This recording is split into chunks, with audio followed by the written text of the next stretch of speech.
देखिए इस क्वेश्चन में क्या है,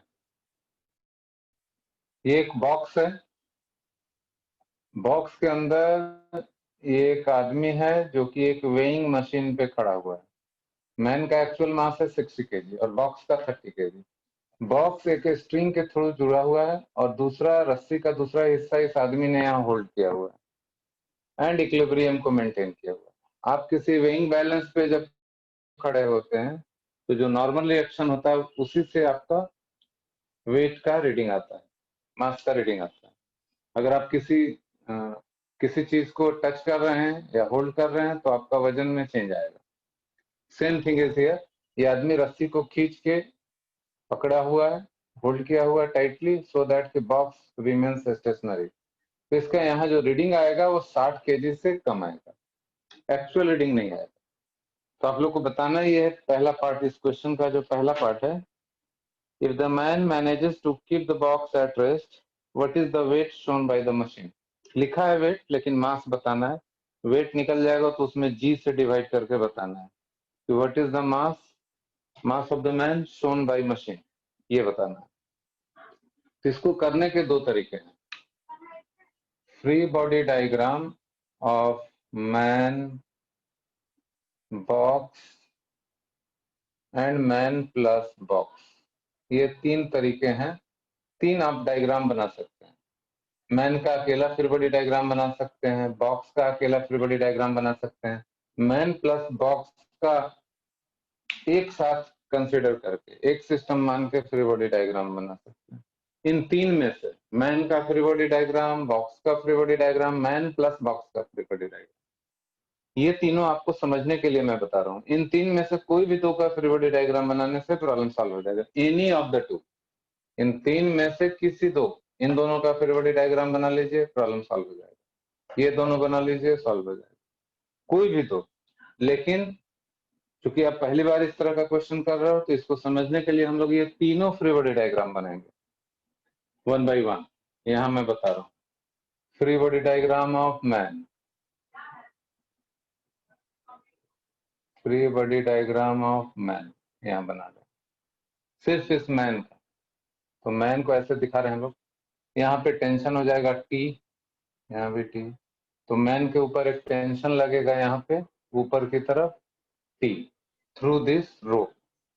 मैन का अपना वेट लगेगा नीचे की तरफ, that is M G, 60 KG का है तो 60 इंटू जी वेट, और एक यहाँ से नॉर्मल रिएक्शन, जिस वेइंग मशीन पे ये चढ़ा हुआ है वहां से एक नॉर्मल रिएक्शन लगेगा are. R is the normal reaction applied by weighing balance, T applied by rope, and 60 into G applied by weighing earth। और ये मैन भी स्टेशनरी है।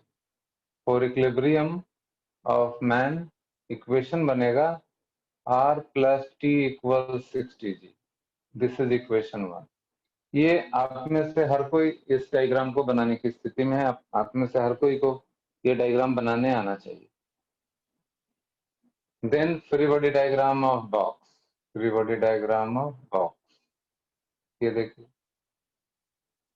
Only box we will consider कि बॉक्स पे कौन कौन सा फोर्स लग रहा है। देखिए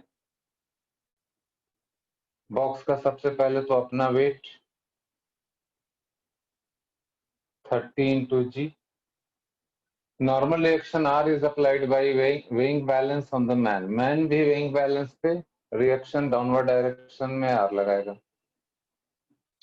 वेइंग बैलेंस और बॉक्स दोनों एक ही सिस्टम है, बॉक्स के अंदर ही वेइंग बैलेंस रखा हुआ है, तो बॉक्स प्लस वेइंग बैलेंस ने आर नॉर्मल रिएक्शन मैन पे लगाया था, बदले में मैन ने आर लगाया डाउनवर्ड डायरेक्शन। इसके अलावा यहाँ बॉक्स से ये रोप जुड़ा हुआ है तो बॉक्स के ऊपर एक ये टेंशन भी लगेगा T, T tension on the box, box का अपना weight, reaction force applied by man, ये तीन फोर्स हो गया। तो इसके इक्विलिब्रियम के लिए क्या इक्वेशन बनेगा, देखिए for equilibrium T equals R plus 30G, this is equation 2। और तीसरा में है free body diagram of box plus man, box man मिला, तब देखिए क्या होगा, यहाँ मैन प्लस बॉक्स दोनों टुगेदर,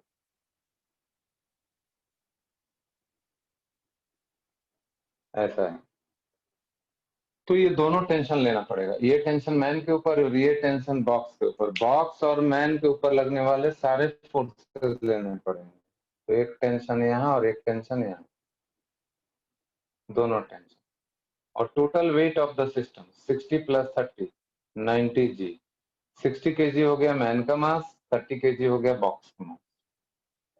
तो एक्सटर्नल फोर्स में ये दोनों टेंशन आ गया और टोटल वेट आ गया, इसके अलावा और कोई फोर्स नहीं। So for equilibrium external forces दिखाना होता है। 2t इक्वल्स 90 जी। इक्वेशन 3, हम लोग को मैन का एक्चुअल मास बताना है, मैन का रीडिंग बताना है कि वेइंग बैलेंस कितना रीडिंग देगा। यानी वेइंग बैलेंस वही रीडिंग देगा जो इस नॉर्मल रिएक्शन की वैल्यू आएगी और उसमें जी से डिवाइड कर दीजिए, केजी में आ जाएगा। यहाँ से देखिए अननोन कितने हैं, आर और टी, और इक्वेशन हमारे पास 3 है, 2 ही अननोन और 3 इक्वेशन। तो टी यहाँ से फटाफट आ गया 45 जी। टी का वैल्यू यहाँ डाल दें या यहाँ डाल दें, आर का वैल्यू आ जाएगा। इन 3 में से कोई भी 2 इक्वेशन को आप सॉल्व करेंगे, आंसर आ जाएगा। तो आप इन 3 में से तीसरा equation is very simple, tension आ गया 45 जी। टेंशन का वैल्यू इक्वेशन 1 या 2 में डालिए, आर का वैल्यू आ जाएगा। आर का जो भी वैल्यू आएगा वो न्यूटन में आएगा, उसमें आप जी से डिवाइड कर दीजिए तो मैन का मास आ जाएगा, जो कि वेइंग मशीन बता रहा है। इसके पार्ट बी के लिए, ये पार्ट ए का सोल्यूशन हुआ। पार्ट बी के लिए, man should exert some force so that box should accelerate in upward direction to get actual weight, actual reading in the weighing balance in the weighing machine. Box should accelerate in upward direction. तो man जब force लगाएगा, ज्यादा tension की value बढ़ा देगा, तो box ऊपर की तरफ एक्सेलरेट होने लगेगा और रीडिंग सही आ जाएगी। इन दैट केस मैं इसी में चेंजेस कर दे रहा हूँ। ये तो सबको समझ आ गया कि इन 3 में से कोई 2 डायग्राम बनाने से ही प्रॉब्लम सॉल्व हो जाएगा। एक्चुअल रीडिंग आने के लिए नॉर्मल रिएक्शन की वैल्यू होनी चाहिए 600 न्यूटन। तो हम लोग को नॉर्मल रिएक्शन की वैल्यू पता चल गई, क्योंकि मैन का मास है 60 केजी और हम लोग चाहते हैं कि वेइंग बैलेंस 60 केजी दिखाए, यानी नॉर्मल रिएक्शन 600 न्यूटन हो जाना चाहिए। ये तभी संभव है जब बॉक्स ऊपर एस्लेट हो, यानी कि मैन भी ऊपर एस्लेट हो जाएगा, बॉक्स भी ऊपर एस्लेट हो जाएगा, whole system will accelerate with acceleration. तो ये तीनों इक्वेशन चेंज हो जाएगी। अगर ये ऊपर एस्लेट हो रहा है तो अब इक्वेशन 1 को मॉडिफाई करेंगे, नेट फोर्स हो जाएगा R plus T minus 60 g equals a में 60 इंटू ए। इस पे ध्यान दीजिए, अब इक्वेशन 1 ये हो गया, this is equation 1 now. R plus T ऊपर की तरफ, 60 जी नीचे और एक्सेलरेशन ऊपर है, नेट फोर्स इक्वल्स ए में। इक्वेशन 2 देखिए क्या हो जाएगा, टेंशन ऊपर और ये दोनों फोर्स नीचे, T minus R minus 30 g equals 30 into a, equation 2। और इक्वेशन 3 क्या बन जाएगा, 2t minus 90 g equals 90 into a. और इन तीनों ही एक्सप्रेशन में आर की वैल्यू है 600 न्यूटन। तो आर का वैल्यू 600 न्यूटन यहाँ रख देंगे, यहाँ रख देंगे, यहाँ रख देंगे आर का वैल्यू 600 न्यूटन, तो टी और ए में इक्वेशन बन जाएगा। आर का वैल्यू यहाँ भी रख देंगे 600 न्यूटन, टी और ए में एक और इक्वेशन बन गया। दोनों इक्वेशन को डिवाइड कर दीजिए, ए कैंसिल और टी आ जाएगा। तो इन 3 में से कोई भी 2 इक्वेशन से आपका प्रॉब्लम सॉल्व हो जाएगा। सब लोग अभी करके देखिए। 41 का फर्स्ट पार्ट में क्या है, one car is accelerating on a horizontal road, ऐसा है। This is accelerating with acceleration a. और पेंडुलम है, वो वर्टिकल से कुछ एंगल बना रहा है, ऐसा ये सिनेरियो है।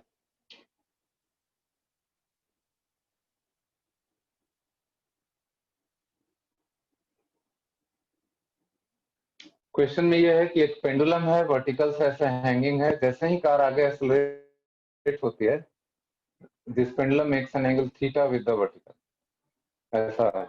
तो ये थीटा एंगल कितना होना चाहिए in terms of A? This is the question.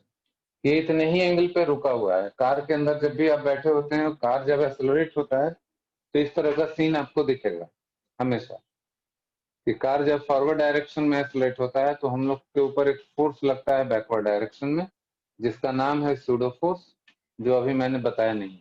तो बिना सूडो फोर्स जाने हुए ये प्रॉब्लम सॉल्व हो जाएगा। तो ग्राउंड फ्रेम से अगर देखें, हम लोग ग्राउंड पे खड़े हैं तो हम लोग देख रहे हैं कि this whole system is accelerating with acceleration है। इस बॉल, इस पेंडुलम के ऊपर, इस मास के ऊपर फोर्सेस क्या क्या लग रहे हैं? एक तो ये टेंशन लग रहा है T, दूसरा इसका वेट लग रहा है M, और तो कोई फोर्स है नहीं, ओनली टेंशन एंड वेट। और रूल क्या था न्यूटन्स लॉ ऑफ मोशन में F बराबर ma यूज करने के लिए कि सारे फोर्सेस को एक्सेलरेशन के डायरेक्शन में एंड परपेंडिकुलर ब्रेक कर दीजिए। तो हम लोग करेंगे क्या, इस टेंशन को ब्रेक कर देंगे दो पार्ट। टेंशन का एक कंपोनेंट ये एंगल थीटा है तो ये भी थीटा, तो इधर कंपोनेंट आ जाएगा T cos theta, T cos theta, और एक कंपोनेंट टेंशन का आ जाएगा इधर टी साइन थीटा। तो बॉल के ऊपर जो फोर्स लग रहा है, एक टी कॉस थीटा ऊपर और टी साइन थीटा इधर हॉरिजॉन्टल, और एक mg लग रहा है डाउनवर्ड डायरेक्शन में, और एक्सेलरेशन भी है फॉरवर्ड डायरेक्शन में बांट दिया गया, और mg, ये दो फोर्स हैं, टेंशन एंड mg। तो पहले तो वर्टिकल डायरेक्शन में इक्विलिब्रियम है और हॉरिजॉन्टल डायरेक्शन में एक्सेलरेशन है। फॉर वर्टिकल इक्विलिब्रियम के लिए इक्वेशन बन जाएगा t cos theta equals mg vertical direction, and equation of motion in horizontal direction बनेगा t sin theta equals ma। ये दो इक्वेशन, आप इस इक्वेशन में इस इक्वेशन से डिवाइड कर दीजिए तो थीटा आ जाएगा t sin theta divided by t cos theta, this is equal to ma divided by mg, t cancel, तो आ गया tan theta equals a upon g। So theta equals tan inverse a by g, this is the answer. जब आप pseudo force पढ़ लेंगे तो उससे भी इसको बाद में करेंगे solve by using pseudo force. Part B में ये बताया जा रहा है कि a block is placed on an inclined plane and it is not slipping, यानी कि फ्रिक्शन भी है। ये ब्लॉक रेस्ट में है इस incline plane. So what is the value of theta according to the question? This block is at rest. तो इसका फ्री बॉडी डायग्राम बनाया जाए तो एक इस पे नॉर्मल रिएक्शन लग रहा होगा N, एक फ्रिक्शन लग रहा होगा, और फिर एक और फोर्स mg लग रहा होगा। ये तीन फोर्स इसके ऊपर काम कर रहा है, normal reaction, friction and mg। हम लोग चाहें तो इसमें लैमिस थ्योरम भी लगा सकते हैं क्योंकि इक्विलिब्रियम का केस है। विदाउट यूजिंग लैमिस थ्योरम भी सॉल्व कर सकते हैं। कैसे, देखिए, इसको अगर ऐसे कर दिया जाए, ये एंगल 90 माइनस थीटा, तो ये हो जाएगा थीटा। mg का एक कंपोनेंट इधर आ जाएगा mg cos थीटा, और दूसरा component along the incline mg sin theta. So तीन फोर्स हैं mg, F एंड n। मैंने mg को दो पार्ट में ब्रेक कर दिया, सारा force along the incline and perpendicular to the incline, because block is at rest, it is the case of equilibrium. सारे फोर्सेस को इस डायरेक्शन में and along the incline balance कर लेंगे। फॉर इक्विलिब्रियम इक्वेशन बनेगा mg sin theta equals friction, और दूसरा equation इधर बनेगा n equals mg cos theta. दो इक्वेशन बन गया, एक बन गया mg sin theta equals friction force, और दूसरा इक्वेशन बन गया mg cos theta equals normal reaction. तो पार्ट बी में थोड़ा सा चेंज है, this entire system is placed inside a car, तो थोड़ा सा इसमें चेंज करना पड़ेगा। देखिए, सिर्फ इंक्लाइन प्लेन नहीं है, this entire system is inside a car, ऐसा है, देखिए this is the inclined plane and this car is placed on the inclined और एंगल थीटा है इसके, देखिए क्वेश्चन के लैंग्वेज के हिसाब से ऐसा है कि अभी भी ये हॉरिजॉन्टल प्लेन ही है, ऐसा अकॉर्डिंग टू द लैंग्वेज थोड़ा सा अलग है।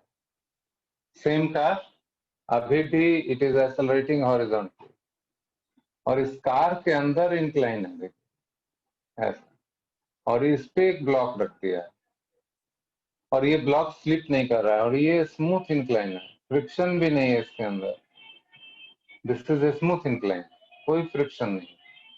तो होगा क्या कि due to this acceleration this block is not slipping, incline थोड़ा डिफरेंट होना चाहिए, एक्सेलरेशन को उल्टा कर दें तो हो जाएगा। क्यों ऐसा कर रहे हैं, चेंज क्यों कर रहे हैं, वो आपको मैं बताता हूँ। देखिए अगर इस कार को, पूरी बात को समझिए, जो क्वेश्चन में लिखा है इसकी वजह से ही नहीं समझ में आ रहा था, लैंग्वेज थोड़ा टेढ़ा है, काफी लोगों को इसको समझने में इसलिए दिक्कत होगी। ये कार है, जैसे ही कार को रोक देंगे ये ब्लॉक स्लाइड करने लगेगा और जैसे ही आप इसको एक्सेलरेट कर देंगे एक स्यूडो फोर्स लगता है बॉडी के ऊपर पीछे की तरफ, जिधर एक्सेलरेशन होता है उसका उल्टा एक स्यूडो फोर्स इस पे पीछे लगने लगेगा। हालांकि हम लोग इसको स्यूडो फोर्स से नहीं करेंगे, वो आपको समझने के लिए कि अगर आप कार के अंदर खड़े हैं और कार जैसे ही इधर एक्सेलरेट होगा आपके ऊपर एक स्यूडो फोर्स पीछे की तरफ लगना चालू हो जाता है, इसकी वजह से ये गिरेगा नहीं। तो अकॉर्डिंग टू क्वेश्चन ये कार के अंदर इसी जगह पे मेंटेन है, कार इज एक्सेलरेटिंग, एक्सेलरेशन जैसे ही बंद करेंगे ये गिरने लगेगा। ये है डायग्राम। अब इसके ऊपर फोर्सेस देखिए, ग्राउंड फ्रेम से हम लोग सॉल्व कर रहे हैं, ब्लॉक के ऊपर एक नॉर्मल रिएक्शन लगेगा, इसका वेट लगेगा mg, दो ही फोर्स, नॉर्मल रिएक्शन और mg, और कोई फोर्स नहीं। क्योंकि एक्सेलरेशन ग्राउंड फ्रेम से हम लोग देखेंगे तो जो कार की एक्सेलरेशन है वही इस ब्लॉक की भी एक्सेलरेशन होगी, कार का एक्सेलरेशन जो है वही ब्लॉक का है, तो सारे फोर्सेस को हम लोग हॉरिजॉन्टली और वर्टिकली ब्रेक करते हैं। तो ऑलरेडी mg इज वर्टिकल, सिर्फ नॉर्मल रिएक्शन को ब्रेक करना होगा। देखिए ये एंगल थीटा है, तो ये एंगल भी theta, this is 90 minus theta, this is theta, तो इधर हो जाएगा n cos थीटा और इधर हो जाएगा n sin theta. This is because this is theta, this is theta, so this angle is 90 minus theta और ये नॉर्मल रिएक्शन है, तो n का कंपोनेंट इधर आ जाएगा n sin थीटा। देखिए और इधर हो जाएगा n cos theta. Now this is the scenario, vertical direction में ब्लॉक नहीं मूव कर रहा है तो n cos थीटा mg को बैलेंस करेगा, और horizontal direction में it is oscillating, so this is the force due to which it is oscillating. So for vertical equilibrium equation बनेगा n cos theta equals mg and equation of motion इसका बनेगा horizontal direction में n sin theta equals m। यही दो equation है और अगर आप मिलाएं तो सेम दोनों एक्सप्रेशन है, यहाँ t cos theta mg था, यहाँ n cos theta mg था, t sin थीटा m है, यहाँ n sin थीटा m है, तो सिमिलरली इन दोनों को अगर डिवाइड करेंगे सेम आंसर आ जाएगा। Divide this to expression n sin theta by n cos theta, इसलिए आंसर में कोई चेंज नहीं आएगा, ma बाई mg, देख लीजिए सेम आंसर आ जाएगा। सो theta equals tan inverse a by g, this is the process.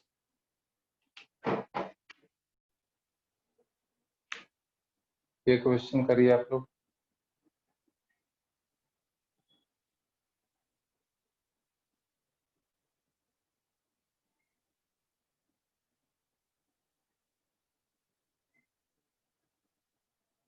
To kg and 4 kg का दो ब्लॉक है, they are placed in contact, g equals 10 meter per second square and a force is applied along the incline, force is 60 newton, find acceleration of each block and contact force between the two blocks. Incline is smooth, कोई friction नहीं. ये external force parallel to the incline plane लगाया गया है, along the incline plane. Value है इसकी 60 newton. 2 kilo 4 KG का block दोनों कांटेक्ट में, तो it is pushing both the blocks up the plane. तो दोनों का एक्सेलरेशन बताइए और दोनों ब्लॉक्स के बीच में कितना कांटेक्ट फोर्स है वो निकालिए. You can see due to this force दोनों ब्लॉक जब भी जाएगा एक साथ ही जाएगा अप द प्लेन. तो दोनों ब्लॉक को मिला के एक ब्लॉक मान लीजिए और एक्सेलरेशन है मान लीजिए. So we can change the given diagram in this form because both the blocks are moving together. We can take 6 kg block and external force 8. 6 kg block का वेट होगा नीचे 60 न्यूटन और इसका कंपोनेंट इधर आ जाएगा 60 sin 30 और acceleration a मान लिया जाए. तो अलोंग द प्लेन इसका इक्वेशन ऑफ मोशन बनेगा net force is F minus 60 sin 30 equal 6 into a. अब वैल्यू डाल दिया जाए. F का वैल्यू है 60 Newton minus 60 into half equal 6a. तो 60 माइनस 30 हो गया और 6 से डिवाइड करते हैं तो एक्सेलरेशन आ गया 5 मीटर पर सेकेंड. ये एक्सेलरेशन हुआ जो कि पता करना था. दोनों ब्लॉक का सेम एक्सेलरेशन रहेगा. अब दोनों के बीच कांटेक्ट फोर्स निकालना है. तो मैंने तरीका बताया था कि जहां कांटेक्ट फोर्स चाहिए वहां से सिस्टम को दो हिस्से में बांट दीजिए. 2 kg का अलग, 4 kg का अलग, और किसी एक हिस्से का आप फ्री बॉडी डायग्राम बना लीजिए. 30 डिग्री इजी होगा. आप 4 kg मास का फ्री बॉडी डायग्राम बना लीजिए. Free body diagram of 4 kg. तो इस पे फोर्स क्या लग रहा है? एक्सेलरेशन तो ए ही रहेगा, सेम एक्सेलरेशन. इसका वेट लगेगा 40 न्यूटन डाउनवर्ड. 40 न्यूटन का एक कंपोनेंट इधर हो जाएगा 40 sin 30 और acceleration a up the plane. इसके अलावा 2 kg block is applying a contact force on 4 kg block. 2 kg block ही 4 kg ब्लॉक को पुश करके ऊपर लेके जा रहा है. तो दिस इज द फोर्स इधर से लग रहा है, रिएक्शन फोर्स और contact force between them. This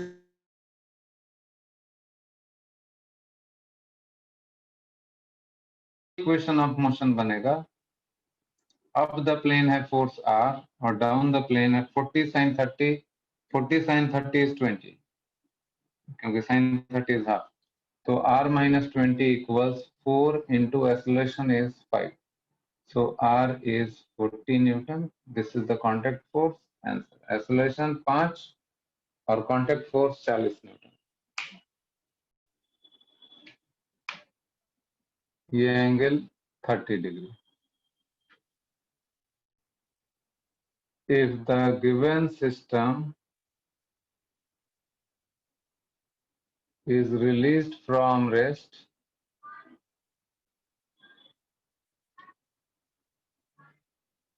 is released from the position shown, find tension in the string. दोनों को जोड़ने वाला जो स्ट्रिंग है ये, उसमें टेंशन बताना.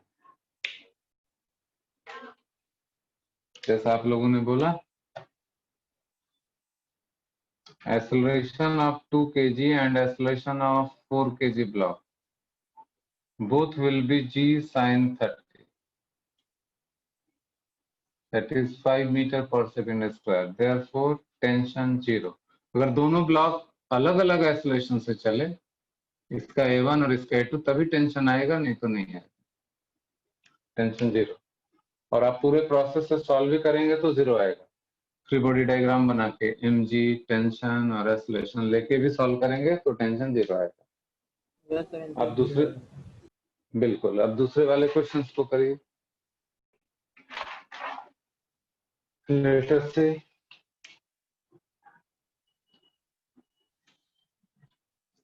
यहाँ पे टेंशन मान लेते हैं T, टेंशन T, 100 न्यूटन का फोर्स लग रहा है, whole system is moving up, तो इसका एक्सेलरेशन A, इसका भी A ही रहेगा, दोनों एक साथ जाएगा क्योंकि स्ट्रिंग से जुड़ा हुआ है। 5 kg ब्लॉक का फिर बड़ी डायग्राम देखें तो इधर एक फोर्स लगेगा 50 sin 30 का, 100/3 है। डाउन 100/3 न्यूटन टेंशन आया है तो करेक्ट है। यस। तो 5 kg ब्लॉक पे जो फोर्सेस हैं यही है, 50 न्यूटन का वेट है, उसका कंपोनेंट इधर आ गया 50 sin 30। तो along the plane only two forces, 50 sin 30 and tension. 10 kg block के लिए 3 फोर्स है, 100 न्यूटन टेंशन और एक इसका वेट mg 100 न्यूटन। तो 100 न्यूटन का कंपोनेंट इधर आ जाएगा 100 sin 30। तो along the plane 10 kg block पे टेंशन है 100 sin 30 और इधर 100। तो 5 kg ब्लॉक का इक्वेशन बनेगा, इक्वेशन ऑफ मोशन यहाँ पे दोनों ब्लॉक का लिख रहे हैं। Up the plane tension minus this force T minus 50 into half sin 30 is half is equal to 5 into A। और 10 kg ब्लॉक के लिए बनेगा इक्वेशन, देखिए यहाँ पे it is running up the plane, तो 100 minus tension minus this 100 sin 30, 100 into half equals mass into acceleration 10 into A। ये दो इक्वेशन बन गया, दोनों इक्वेशन को डिवाइड कर देंगे, ए कैंसिल टी आ जाएगा। सॉल्व करके देखिए सभी लोग, divide this to expression, you must get tension equals 100/3 newton. इन दोनों इक्वेशन में आपको अगर कहीं पे दिक्कत है समझने में तो बताइए। 100/3 न्यूटन करेक्ट आंसर। जैसे ही सिस्टम को हम लोग रिलीज करेंगे 4 kg block will start falling down and 1 kg block will move in upward direction. When 4 kg block will strike the ground, 1 kg block and by that moment will attain certain velocity. Due to that it will go further up. It will move further in upward direction. तो ground से उसकी total height कितनी होगी maximum during this entire process, calculated.